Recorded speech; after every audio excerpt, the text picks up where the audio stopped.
Hello guys, welcome back to my YouTube channel. അപ്പോൾ ഇന്ന് നമുക്കൊരു അടിപൊളി നാടൻ ചിക്കൻ കറി ഉണ്ടാക്കിയാലോ. അപ്പോൾ അതിനായിട്ട് ചിക്കനൊക്കെ കഴുകി വൃത്തിയാക്കി വെച്ചേക്കുവാണ്. അതുപോലെ സവാള, ഇഞ്ചി, വെളുത്തുള്ളി എല്ലാം അരിഞ്ഞ് വെച്ചിട്ടുണ്ട്. അപ്പോൾ ചിക്കൻ കറി ഇന്ന് ഉണ്ടാക്കാൻ പോകുന്ന ഉരുളിയിലാണ് കേട്ടോ. അപ്പോൾ നമുക്ക് കുറച്ച് വെളിച്ചെണ്ണ ഉരുളിയിൽ ഒഴിച്ച് കൊടുക്കാം. അപ്പോൾ അതൊന്ന് ചൂടായി വരുന്ന സമയത്ത് തന്നെ കടുകിട്ട് കൊടുക്കണം. എന്നിട്ട് കടുക് പൊട്ടുന്ന സമയത്ത് തന്നെ നമുക്ക് അരിഞ്ഞ് വെച്ചേക്കണം തേങ്ങാക്കൊത്തും കൂടി ഇട്ട് കൊടുക്കണം. അപ്പോൾ ചില സ്ഥലങ്ങളിലൊന്നും ചിക്കൻ കറിക്ക് കടുക് ചേർക്കത്തില്ലെന്ന് ഞാൻ കേട്ടിട്ടുണ്ട്. പക്ഷേ നമ്മളിവിടെയൊക്കെ ചിക്കൻ കറിക്ക് കടുക് ചേർക്കുന്നത് കേട്ടോ. ചിക്കൻ കറിക്ക് നല്ല മിക്ക കറികൾക്കും കടുക് ചേർത്ത് തന്നെ ഉണ്ടാക്കുന്നത്. അപ്പോൾ തേങ്ങാക്കൊത്തൊക്കെ നല്ലതായിട്ട് മൂത്ത് വരുന്ന സമയത്ത് നമുക്ക് സവാള, ഇഞ്ചി, വെളുത്തുള്ളി എല്ലാം ചേർത്ത് കൊടുക്കണം. അപ്പോൾ കൊച്ചുള്ളി ഉണ്ടെങ്കിൽ ചേർക്കാം. കൊച്ചുള്ളി ചേർത്താൽ നല്ല ടേസ്റ്റാണ് കേട്ടോ ചിക്കൻ കറിക്ക്. അപ്പോൾ ഇവിടെ കൊച്ചുള്ളി ഇല്ലാഞ്ഞതുകൊണ്ടാണ് ഞാൻ ചേർക്കാഞ്ഞത്. അപ്പോൾ ഇതിൻ്റെ കൂടെ തന്നെ നമുക്ക് കുറച്ച് കറിവേപ്പിലയും കൂടി ഇട്ടിട്ട് നന്നായിട്ട് വഴറ്റി കൊടുക്കണം. ഒരു ബ്രൗൺ കളറാവണം, അതുവരെ നന്നായിട്ട് വഴറ്റി കൊടുക്കണം.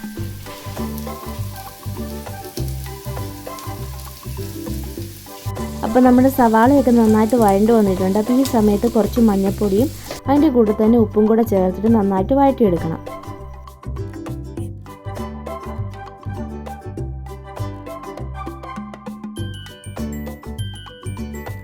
അപ്പോൾ നമ്മുടെ സവാള ഇവിടെ വഴണ്ട് നല്ല ബ്രൗൺ കളറായിട്ട് വന്നിട്ടുണ്ട്. അപ്പോൾ ഇനി നമുക്ക് കുറച്ച് മുളക് പൊടി ചേർത്ത് കൊടുക്കണം. മുളക് പൊടിയൊക്കെ അവരവരുടെ എരിവിന് ആവശ്യത്തിന് ചേർത്ത് കൊടുക്കണം. അപ്പോൾ ഇവിടെ ഞങ്ങൾക്ക് എരിവ് നല്ലതായിട്ട് വേണം കേട്ടോ, എരിവ് ഉപ്പൊക്കെ. അതുകൊണ്ടാണ് മുളക് പൊടി ഇത്രയും ചേർത്ത് കൊടുക്കുന്നത്. അപ്പം അതിൻ്റെ കൂടെ തന്നെ കാശ്മീരി മുളക് പൊടിയും ചേർക്കുന്നുണ്ട് കേട്ടോ. അപ്പോൾ ഇതെല്ലാം ചേർത്ത് നന്നായിട്ട് വഴറ്റി കൊടുക്കണേ.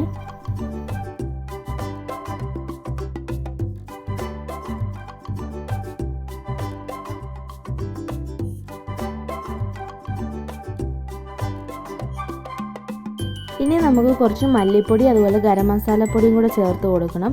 കുരുമുളക് പൊടി ഉള്ളവർക്ക് അത് ചേർക്കാം കേട്ടോ. ഇവിടെ ഇല്ലാത്തതുകൊണ്ട് ഞാനത് ചേർക്കുന്നില്ല. അപ്പോൾ കുരുമുളക് പൊടിയും കൂടെ ചേർക്കുകയാണെങ്കിൽ നല്ല എരിവായിരിക്കും കേട്ടോ. അപ്പോൾ ഗരം മസാലപ്പൊടിയും മല്ലിപ്പൊടിയും ചേർത്ത് നന്നായിട്ടൊന്ന് ഇളക്കി കൊടുക്കണം. നന്നായിട്ട് വഴറ്റി കൊടുക്കണം കേട്ടോ. അതിൻ്റെ ഒരു പച്ചമണമൊക്കെ മാറാൻ വേണ്ടിയിട്ടാണ്. എന്നിട്ട് നമുക്ക് കഴുകി വൃത്തിയാക്കി വെച്ചേക്കുന്ന ചിക്കനും കൂടി ഇട്ട് കൊടുക്കണം. എന്നിട്ട് ഇതെല്ലാം കൂടെ നന്നായിട്ടൊന്ന് ഇളക്കി കൊടുക്കണം കേട്ടോ.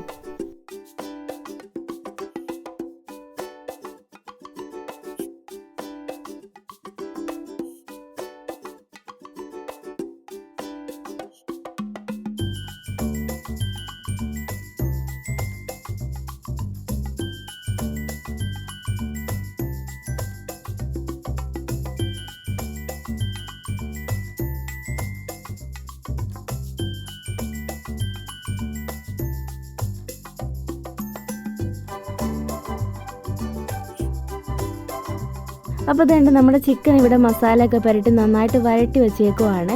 ഇതിലോട്ട് ലേശം ചെറിയ ചൂടുവെള്ളം കൂടി ഒഴിക്കണം. പച്ചവെള്ളം ഒഴിച്ചു കഴിഞ്ഞാൽ ഒരു ടേസ്റ്റ് മാറിപ്പോവും കേട്ടോ, ചിക്കനൊരു ടേസ്റ്റ് മാറിപ്പോവും. അതുകൊണ്ടാണ് ചെറിയ ചൂടുവെള്ളം ഒഴിക്കണമെന്ന് പറഞ്ഞത്. അപ്പോൾ ഈ സമയത്ത് ഉപ്പൊക്കെ ഉണ്ടോയെന്ന് നോക്കണേ. എന്നിട്ട് ഒരു 10-15 മിനിറ്റ് ഇത് അടച്ച് വെച്ചൊന്ന് വേവിക്കണം. അപ്പോഴത്തേക്കിന് നന്നായിട്ട് തിളച്ചൊക്കെ വരും, നല്ല കുറുകി വരും കേട്ടോ. അപ്പോൾ ഒരു 10-15 മിനിറ്റ് വരെ നമുക്കിത് അടച്ച് വെച്ച് വേവിക്കാവേ. അപ്പോൾ ഇത് നമ്മുടെ ചിക്കൻ കറി അടിപൊളിയായിട്ട് സെറ്റായിട്ടൊക്കെ വന്നിട്ടുണ്ട് കേട്ടോ. നല്ല തിളച്ച് നല്ല കുറുകിയൊക്കെ വന്നിട്ടുണ്ട്. അപ്പോൾ ഈ സമയത്ത് നമുക്ക് ഉപ്പോ മുളകോ എന്തെങ്കിലും കുറവുണ്ടെങ്കിൽ അതൊക്കെ ഒന്ന് ചേർത്ത് കൊടുക്കും കേട്ടോ. ഒന്നുകൂടെ നല്ലതായിട്ട് തിളപ്പിച്ചാൽ മതി. അപ്പോൾ ചാറ് ഇത്രയും വേണ്ടെങ്കിലും ഒന്നുകൂടെ ഒന്ന് തിളപ്പിച്ചാൽ മതി കേട്ടോ. അപ്പോൾ നമ്മുടെ ചിക്കൻ കറി ഇവിടെ അടിപൊളിയായിട്ട് വന്നിട്ടുണ്ട്.